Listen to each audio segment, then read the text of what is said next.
Welcome to the Mind Grow Radio Storyteller Series podcast. I am your host, Stephanie Kathan, and today we are joined by the incredibly talented and deeply intuitive brand photographer, Starla Fortunato. She's a visionary who just doesn't capture images, but she reveals your essence. And through her lens, she helps entrepreneurs and leaders step into their most authentic, magnetic presence, turning personal truth into power, visual storytelling. In this episode, we're going to dive into what it really means to be seen, to own your creative voice, and to embody the courage it takes to show up fully expressed in your brand and in your life. I have had the honor of working with this amazing woman, and when I say that she activates your essence, it's like she really was able to pull out of me something I didn't even realize was there. And also in that moment, I released a fear of being visible. And I think Starla is magic. You get to decide for yourself. But please help me welcome to the studio, Starla Fortunato. Hi, Stephanie. Thank you for the very gracious introduction. I really appreciate that. And um, I remember shooting with you, and I will never forget shooting with you. I think it was around 2014 in Los Angeles, in the Los Angeles studio. And we had a beautiful time together. And I remember the struggle of that, getting out there and saying and wanting, having the willingness to be seen. You had the willingness to be seen. You just needed someone to lead you and someone that you can trust and that you were in good hands. And I felt completely responsible for that, just providing that platform. And I believe Lisa Steadman was involved. And we also had Sybil Henry. So you had the full 5-star team with you. I had a divine team of rock stars. It was so amazing. And what I really learned from so many layers of that experience is that there is something in us. Like there was a message in me that needed to come out, but it wasn't until I really had the courage to say, I am worthy of this. Oh. For me, the idea of being in the presence of greatness is what I call you, because you're like this amazing celebrity photographer. When I walked into your studio and I saw all of the people who had come before me and whose energy had been in your presence, and I'm like, wow, this is so amazing. And it pulled from me energy that I didn't even realize was there. And in what you do, first of all, did you always know you wanted to be a photographer? Like, did you always have a love for the lens, or did that come about in a special way? How did that happen? Thank you, Stephanie. And I just want to acknowledge you again for, before I get into myself, I just want to acknowledge you again for stepping into your greatness and stepping through so many challenges that were cluttering your mind of why you shouldn't do it. And then how you stepped in and really realized, hey, I am worth this. I spend this on my money on my car.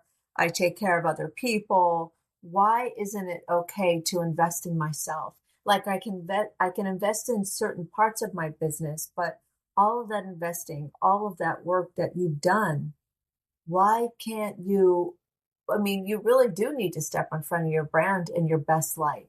So how did you find the courage? Like what went off in you to make that happen? I found myself at a point where it kind of a do or die energy. Like I'm either going to go all in on this or I'm going to disappear. And I remember when I called you, like I'm going to call this woman and she's going to think I'm crazy. And I remember telling you, like, if I don't do this now, I feel like I won't follow through. And it was so funny because you had this like 3 or 4 day brand thing that you were doing with Lisa, a photo shoot thing. Mm-hmm. And I hadn't registered and I hadn't done anything for it. And I'm like, I didn't even know how it was going to happen, but I made my plane reservation. And I'm like, I'm just tossing this money out and I don't know how it's going to go. And my friend is like, so what are you going to do? You're going to like sneak in behind the line and throw your suitcase in the door and hope that they let you in? I'm like, I have no idea how it's going to work out, but I know I'm going. And so it was after I made my plane reservation and then I called you. Wow, that's right. That's right. You're like, I'm coming. I don't know how I'm doing this. And like, I remember it's like, well, do you have your outfits? No. I've said, good. We can help you with that. Let's learn about Stephanie. Let's dive into Stephanie's brand. Who is Stephanie Kathan? Who is this woman? And so you're like do or die. That was your energy, and that was your decision process. Do or die. That's a very feminine decision process. We make decisions differently than men, I think, and I feel like you made it on a real intuitive level.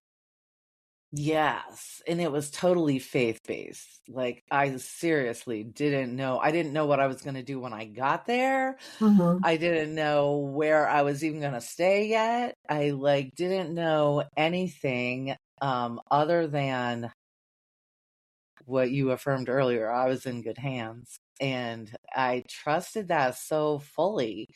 And the way the experience all came together was simply magical.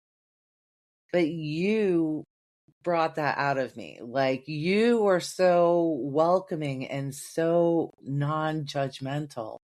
I was like, oh my God, this woman can see me for who I really am. She can see deep down into my essence. And not only could you see me, but you were able to capture me in the energy, in the photographs. And wow, what a difference it made. It made in my confidence level. It made a difference in the way I was showing up in the world. Because now I had all of these amazing, I had never felt beautiful before. Isn't that crazy? Yes, it is crazy. Absolutely. And it was like where I really felt it in the core of my being. And that's what I experienced in your studio. Oh, And it wasn't I mean, the makeup and the hair was lovely, but it was what you were drawing out of me. My natural essence was able to show. And it's not often that we get to be in the presence of people who allow that. thank There's you. always a lot of judgment and a lot of fear of judgment, but there was none of that with you. And There's I can't imagine that I'm the only one that's ever felt this way. I imagine that you hear from your clients a lot what a magical experience, and maybe that they really were able to see themselves for the first time, what you are able to capture. Thank you, Stephanie. I'm just really it's really rewarding to me, and that's my life's work is to for people to see themselves in their best light. I really don't know why that's my life's work. It just is, and it's been that way for as long as I can remember. I've been making pictures since I could hold a crayon in my hands. I was taking pictures of my friends and family events from 9 years old with a pocket camera from Kodak and babysitting for money to develop my film. I mean, I've been taking pictures my whole life, but when I was growing up, art was not on the table for a profession. So I come from people who are all artists. Half of my family's Italian, the other half are, you know, a kind of a mixed Americans, I would call them. But my Italian side was creative, and also my father's side was very creative. But they didn't. No one ever had the blessing or privilege to do that as a career. They all chose business. My father was an engineer, but he always had a camera in his hand. And my mother was from Brooklyn, New York, and she went to Queens College and studied art. And she was a wonderful wonderful illustrative artist, but she met my father, and I came in the picture. They were artists, but they never had that privilege. So I didn't think being an artist was on the table for me either, and it didn't come to me. I had an awakening, I would say, right after, not long after, a woman goes through Saturn returns between the age of 27 and 33, where she takes back her power. And I was spitting fire by that time, taking back my power from men. Still love men, married to a wonderful man, by the way. Uh, worshiping at the altar of man is what I was doing. And it just stopped working for me. And I spiritually got on track. And when I hit about 35, I let go of nicotine. And nicotine was, I was a third generation nicotine user that I know of. And the dark room became my church. I was doing classes at night because I was taking pictures for free for corporations, for the business I was working for. And in that dark room, I heard in my ear, you are a professional photographer. And I'm like, get out of here. And then I heard it again. You are a professional photographer. And the voice was as clear as I've ever heard a voice. And I'm like, and it was, the dark room was my church. I was the only one in there. I rented the dark room all day. I was trying not to smoke. And I was developing all of these photos. I had just done a project in school. I was going to night school. And that was kind of the beginning of the road. And that was in 1997. I let go of nicotine. And I had heard, I had an intuitive coach had told me that I had broken a family curse when I quit smoking. And I feel that was true, because nicotine is a very powerful drug. And I also went on a quest to just, I got into 12 steps for nicotine, which took me on the road to seeking a power greater than myself. Growing up with Italians and in the Catholic schools, I had a real problem with the word God. And so I named it my higher power, the source, the force, and worked with a sponsor through nicotine and I think that what happened too was two things happened. Number one was the photography came to me, and I finally found an instructor who didn't think I should be shooting in the street doing journalistic photography. That's not my thing. I finally found an instructor in the school. I was going to San Diego City College at night. He got that I'm a beauty photographer, that I am fashion, I am an editorial photographer. And he saw that I was best in the studio or using beautiful light outside the studio in like a fashion way. And he was the first person that understood, first instructor that really understood me. And also he was the first instructor to say, hey, you've got something here. You can make a living at this. And I said, I feel like I must make a living at this. I don't think I have a choice. This has been given to me. So that's how it started. It started in the dark room, going to City College, quitting smoking, finding a power greater than myself. And the miracle was that through this, the 12-step program, my nicotine cravings were relieved. Like I was a hardcore smoker from the age of 11. And I had been raised by smokers. So, back in the 60s when I was growing up, I don't know if you've ever seen the show Mad Men, but everybody had a cigarette hanging out. Everybody. And my parents were total hipsters. They were great looking people. And they always had that cigarette, like Don Draper and his wife, they were always smoking everywhere. So I grew up in smoke. So smoke clouded my artists. Like I was a painter. I had taken art lessons, private painting lessons from the age of 12. Like my parents were grooming me. Like they knew that I had an interest in art. They knew I had an interest in composition. They knew I loved making pictures. But when I told them, here I was 35 years old, I told them, listen, I'm going to be a photographer. It was crickets. So like, what the hell are you doing? You can't do that. So I was the first artist in my family. I'm still the first artist in my family. No one has really ventured outside to be a full-time professional artist in my family. So I'm the first. And so I went professional I started charging for portraits and I started doing something called self-esteem photography first. And at the time, I was kind of in a loveless marriage. It wasn't the best. It served me at the time, but I didn't feel beautiful in this marriage. Let's just put it that way. And not a bad guy. We just had different processes. So I photographed myself, and I saw my back, and I photographed a self portrait, and you couldn't tell it was me. And it was tasteful. Like it wasn't really any nudity. It was just a beautiful shades of light and,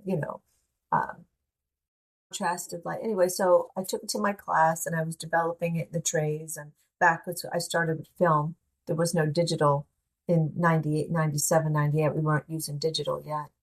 And it's just like, oh my God, people started asking me, how did you do that? How did you get that light? And I said, I saw it. And my teacher that I was working with taught us how to see light. And that's one of the things that photographers, especially a lot of up and coming people that are shooting with their iPhones and shooting all over the place, they don't see light. So I always, when I do my talks, when I'll do speaking engagements, I'll teach the whole room how to see light in 3 minutes. They'll never take a bad selfie again, because it's like the better you see yourself, the better you feel about yourself, because we're looking at ourselves all the time and we're so hard on ourselves. I mean, I'm critical of myself. It's like we don't see the whole of us. We see these little bits and pieces that we don't like. And that's what we go, like I've noticed when women go to the mirror, they're in the studio, they go to the mirror, and they'll turn around, they'll look at their butt, and they'll find a dimple on their butt. And I might think that dimple was cute, but they hate it, So we go to this spot. So I think it's really important for number one, your photographer to see light, understand light, to bring light in. Like I always bring light. I control the light. And also that your photographer is interested in what you're doing, interested in why you want the photos and what the outcome of the photos need to be. And also your photographer needs to see light. They need to see the light around you and have the light come from you. That's really what we do. So photography translated is painting with light. That's what it means. So we paint with light.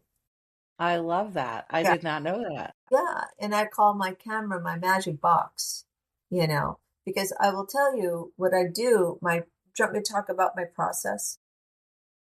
Sure.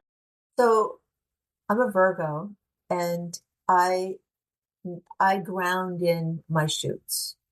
I ground my shoots in by preparation. I talk to my client before we shoot. I understand why we're shooting, the types of what their visual brand is.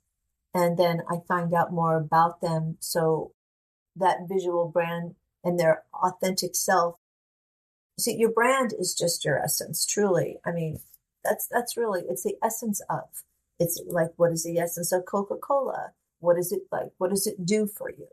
What is the essence of this coach? What makes you iconic? Because we're all like snowflakes. We're all different. We all have something special about us, and we all have something beautiful. Everyone's beautiful in the right light. That's my quote. I will stick to it to the day I die. Everyone is beautiful in the right light. You are beautiful in the right light. Everybody has a sublime angle. Everyone has something perfect. And your face is multifaceted like a diamond. And when you turn it a certain way, all of a sudden it catches the light and you just go, bling, and the camera goes, oh, and the photo goes. And then we it's like, okay, then we stay with that angle and what's happening. And from there, we start talking. And that's how I see people, through their sublime angle. And that's what I'm shooting. And then we incorporate that into their brand, like their visual brand, like for their social media avatars, their website introduction photos, their bio, their book covers, their author, whatever, podcast photos, whatever they do. And I also like to give, based on someone's personality, we have to get their wardrobe ready. Wardrobe is a very big part of the foundation. So you have the conversation about the brand with the client. You have the conversation about the wardrobe.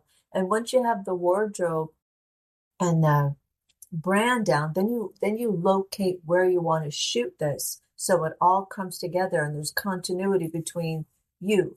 And you have to like where you're shooting. It could be a studio. It could be something very simple. It could be, now with digital, and now we're using AI, I don't use AI on the person, the face. I will use AI for a background to, somebody who doesn't want to go on a location.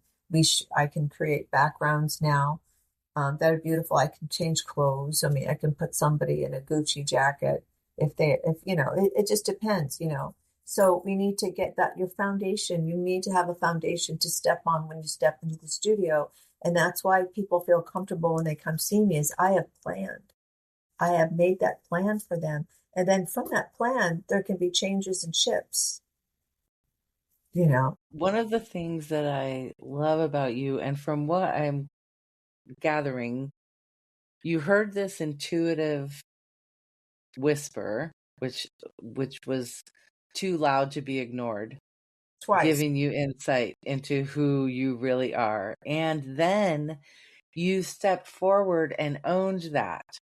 You stepped into that persona, into that version of you.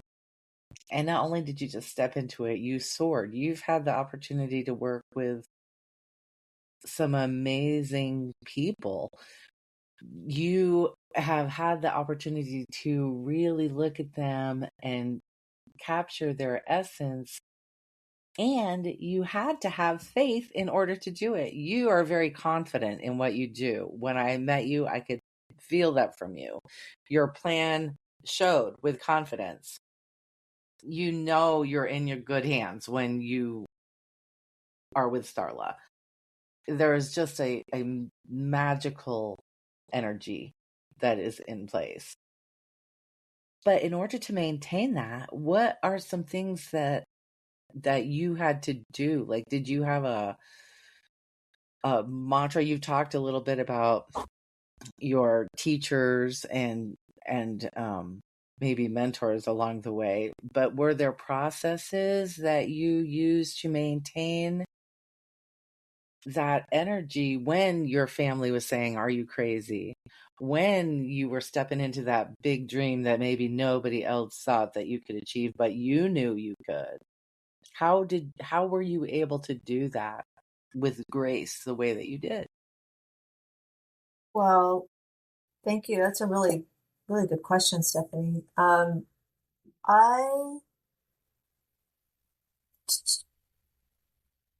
I, I just did the work. Like I just started building a portfolio. I built and built and built and built, and I was a hustler. We had moved to, I started full time. We had moved from San Diego to Georgia. My first husband took a job in the southern coast of the country, so I needed to, I was going to go to art school, and the art school that I went, Woodruff Art College, said, Starla, you don't need us. We'd love to take your 30,000 a year, but you're ready to go. You should just let me hook you up with the guy who's hiring assistants. You just need a job as an assistant. You need to see what it is to handle these accounts, and work with people, where art meets commerce, So I assisted a guy who was shooting for Delta Airlines. And then I moved to LA. and divorced in LA. And I met a phenomenal photographer. His name is Harry Langdon Jr. And I pretty much camped out on his doorstep till he hired me. He needed an assistant.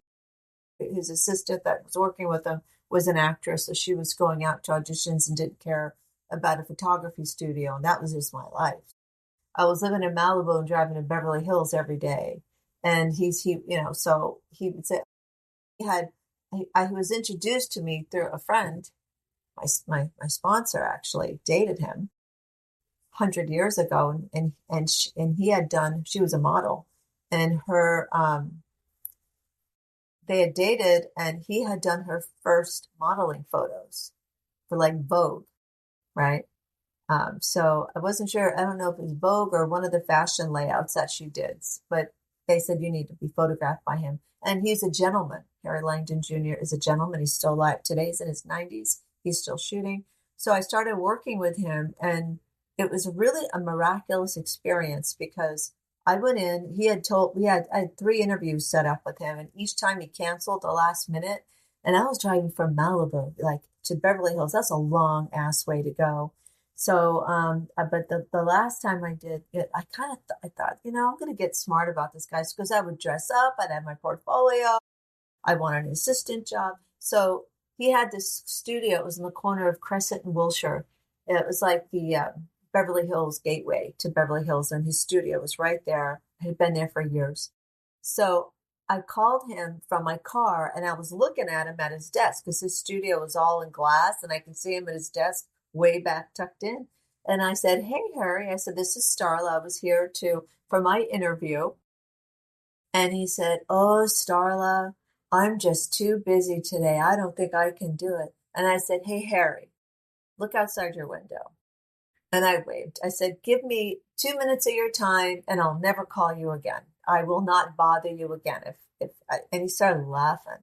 So he came, and because he's got this sense of humor, so he came out to the door, and he was, Harry's 30 years older than I am. And I was 38 at the time, so that's, someone who's that much older feels older, so but he's got a lot of vitality. He comes to the door, lets me in, and so I walk into his office, right?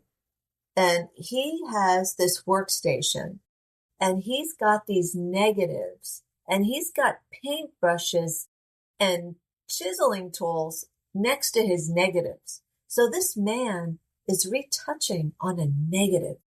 I had never seen that. And anybody who's a photographer that's listening to this podcast will get like, holy shit, that is a craft. That, I was retouching the photos on the paper. Like I never even couldn't wrap my head around it. So I'm in awe of him, what he's doing. And I opened my book, and I've been doing Photoshop and doing some really kind of cool stuff with women and roses and petals and all this stuff. So I opened my book, and he opens his, and we both were like, "How'd you do that?" We both like literally crossed arms. He goes, "Is that Photoshop?" And I'm like, "Are you painting on your negative?" And so we both had this, and he goes, "Do you know how to work a computer?" I said, "Yes, I do. I was a personal assistant, up in Smith Barney, brokerage house." He goes, "Oh, what camera do you use?"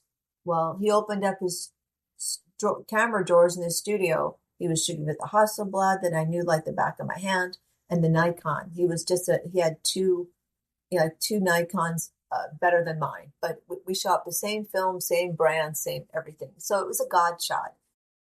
And he said, so he was paying me $15 an hour to work for him. I basically got the job. I was in his studio, and that really, and I didn't know how important a photography was until the people started coming in his studio.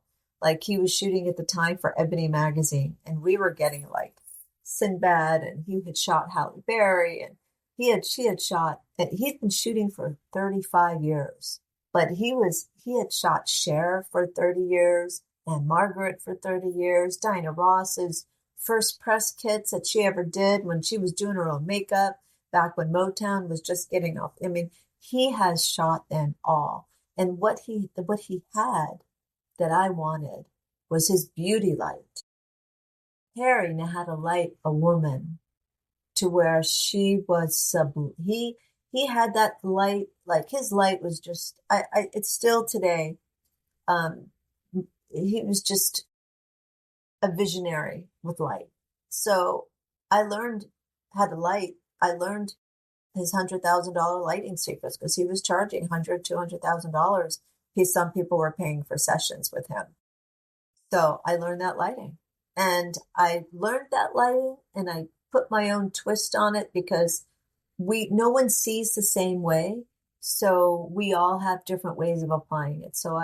But I was with him for several years, loved him, complete gentleman. He was probably one of the only gentleman photographers, male photographers that I had met up until then. A lot of them were dogs. Either they were dogging over the models or I had but it was, there's back in the day before the Me Too movement. So all that was just expected. You just had to swat them off. And when you're a woman in your 30s and you're halfway cute, it's challenging for a woman to be a photographer back in that time. And there weren't a lot of us that were doing commercial work. Most of us were doing weddings and family work because it was honestly kind of the safe route, when you got into the commercial side of things. But we had all these celebrities coming through. So I got really comfortable working with huge talent, and that's how that started. That's how I got to like be comfortable, and I was in my skin. So, and what I did learn about celebrities, is this. So what when you're shooting these people that are on television or in movies, you're shooting a person that people love to look at.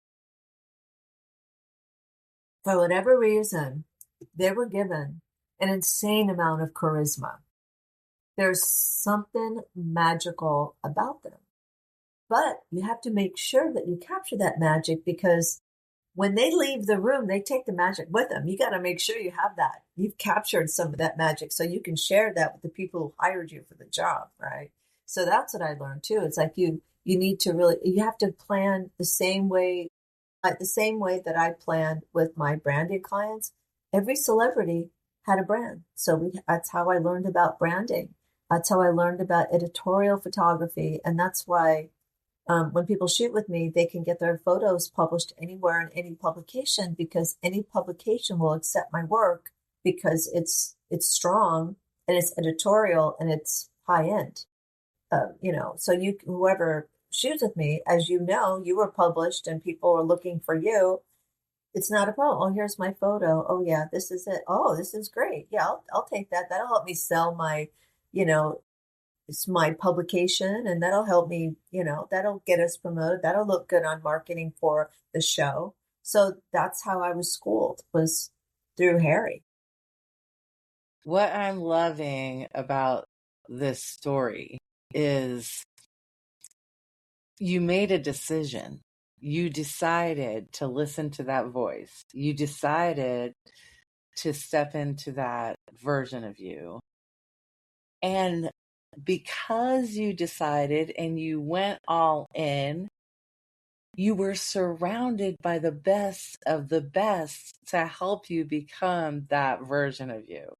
Like, of all of the people that you could have been surrounded by, you were surrounded by literally the best of the best to teach you. When I made that decision to go all in and come to LA on a wing and a prayer, literally, Big time, yeah. I was surrounded by the best of the best to bring that experience forward. And it says a lot about the power of stepping into that courage, right? To making that decision that I'm worthy of this. I am willing to be seen. I'm willing to be visible out there in this really loud world. And when you decide something like that and you take that leap of faith, you can rest in knowing that you are surrounded by the best of the best and they will be called forward. I just love how your story unfolded there. What would you say to someone who might be really wanting to be visible, wanting to share their message, but afraid of that they're not enough in some way, maybe that they're not good enough or they're not worthy enough or whatever the not enough is that they're dealing with? I would say get help. You don't plunge your own sink. Your sink clogs up. You go through a life transition. You get help. You go to a therapist. Get help. I would say to anybody who's thinking about it, you really, really need to first get your brand. Get to your brand. Find someone that you like their work, go to their website, make sure they have a web presence, make sure they have a social media presence, make sure they know they're posting, make sure that they are current, and then make sure you love their work, and then go get your brand organized, and then take the brand to your branding photographer and say, okay, this is who I am. These are my brand colors. This is what I'm doing. And these are the types of photos I'm looking for. What do you think? How do you feel about that? And find a photographer who is interested. If you go to a photographer's site and all you see are models and you don't see any regular people looking fabulous like us, we're regular folks. We're not celebrities. We are professionals, we're in the service industry. Those are the kinds, yeah, sure, you want to see who they work with. Yeah, you want to see who's trusted them.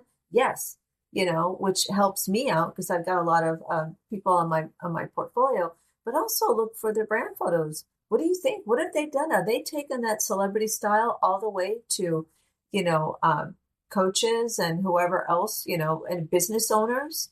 Because truly celebrities are business owners too. They're just artists.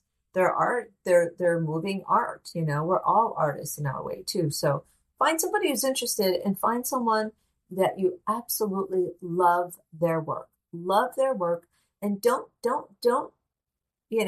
trust your visual brand to someone who's just practicing, because you want somebody. I just wrote an article about how to find a brand photographer. And there's 4 ways you do it. Look at their website. If you like them, have a phone call, have a Zoom tea if they're in your area, and do they show interest? Are they interested? You really want people to be interested in you. And the most important thing, how'd you feel with them? Do they got you? Or do you feel like if you want them to like you, you got the wrong person? If you're aching for them to like you, you want to be, that's not your person. You want someone to make you, just welcome you in the crowd. There's no bullshit. There's just no bullshit in the energy. That's what I you love it. Yeah, it's because there's a lot of people that use art as a weapon, beauty as a weapon, intellect as a weapon. They weaponize whatever talents they have. And, I believe these gifts are divine intervention. They're divine gifts, and I think they need to be shared. And then, let's say you don't have the money. Are they willing to work with you? Are they willing to give you a payment plan? Are they, how much do they love what they do? How much do they want? How much of that do they want to share with you? And how much are they willing to meet you? And sometimes people finance these jobs too, because it depends on how big people need to go. I've had people do, $200,000 or $300,000 shoots. And I've had someone do my minimum that's like 10 grand, so all those, there need to be maybe some finance options. Are they willing to work with you? And then what do you receive?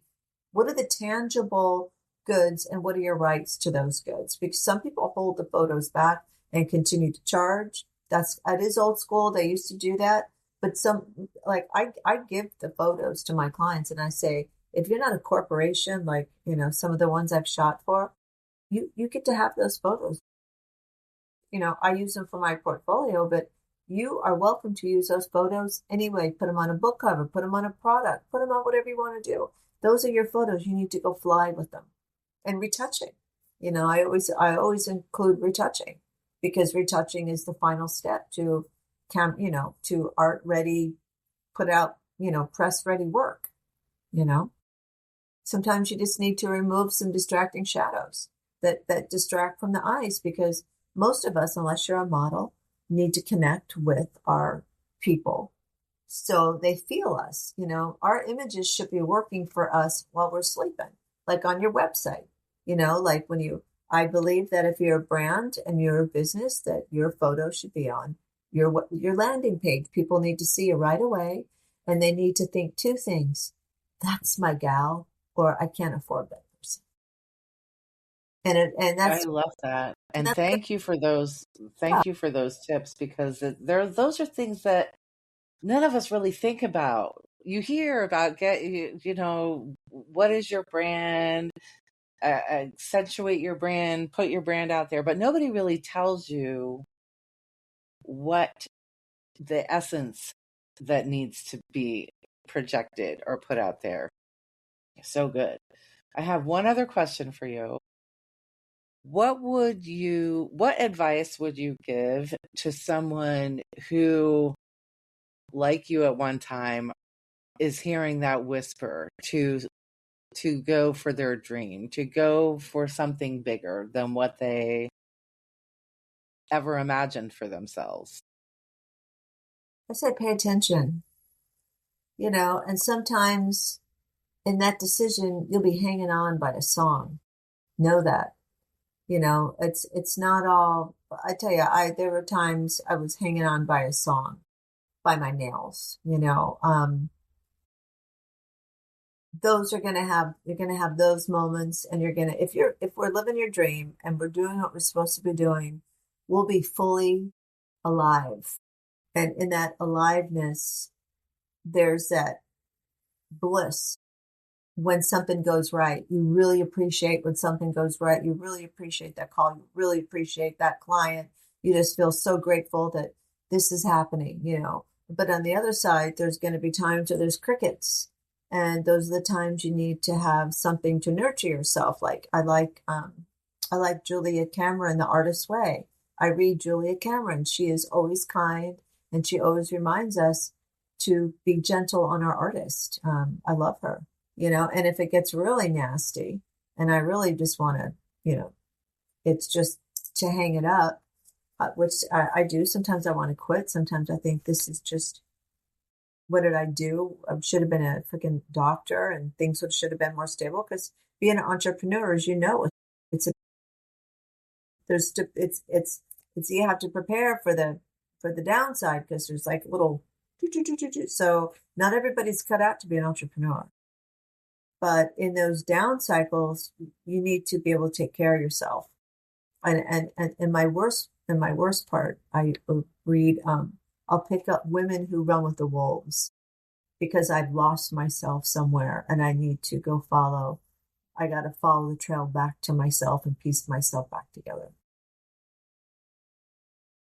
I love that. And I love you. And I just want to thank you for being here with us today and sharing this piece of you. Where can people go to learn more about you, to see the work that you do?